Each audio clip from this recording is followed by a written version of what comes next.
శర్మ గారు అడగండి అయ్యా. మీ పార్టీలో 15 మంది టీడీపీలోకి వెళ్ళడానికి సిద్ధంగా ఉన్నారో వాళ్ళు చెప్పుకుంటున్నారు. పైపచ్చి మీ పార్టీలో వాళ్ళకి ఆదరణ లేదని, సరైన దూరం ఇవ్వట్లేదని, కౌన్సిల్లో వాళ్ళ వాయిస్ వాల్యూ లేదని చెప్పి వాళ్ళు అసంతృప్తిగా వెళ్ళిపోతున్నారని వాళ్ళు చెప్తున్నారు. ఆ చెప్పుకునే వాళ్ళు ఎవరో నాకు చెప్తే నేను కరెక్ట్గా సమాధానం చెప్తా.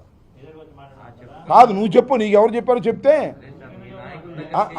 అట్ట కాదు. ఇప్పుడు శర్మ నువ్వు చాలా సీనియర్వి, ఇక్కడ నుంచి వెళ్ళిపోయేవాడు ఇది అద్భుతంగా ఉందండి, ఇక్కడ చైర్మన్ గారు మంచివాళ్ళు, అంటే అది మేయర్ గారు మంచివాళ్ళు, డిప్యూటీ మేయర్ గారు మంచివాళ్ళు, అయినా సరే నేను వెళ్ళిపోతాను ఏమన్నా చెప్తాడా?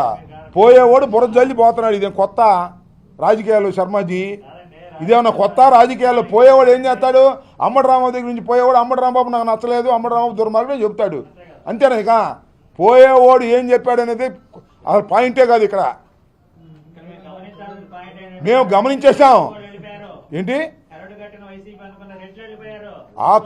ఇదిగో వెళ్ళిపోయాడు అంటే ఆడి కరుడు కట్టలేదనమాట. నువ్వు కరుడు కట్టిందని నువ్వు భ్రమించావు.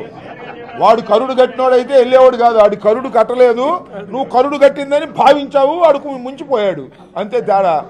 ఇక్కడ నుంచి రెడ్లు వెళ్ళిపోతారు, మళ్ళీ మా అధికారం వస్తే అక్కడ కమ్మాస్ అందరూ వస్తారు. ఇవన్నీ ఏముంది? ఇవన్నీ మామూలేగా.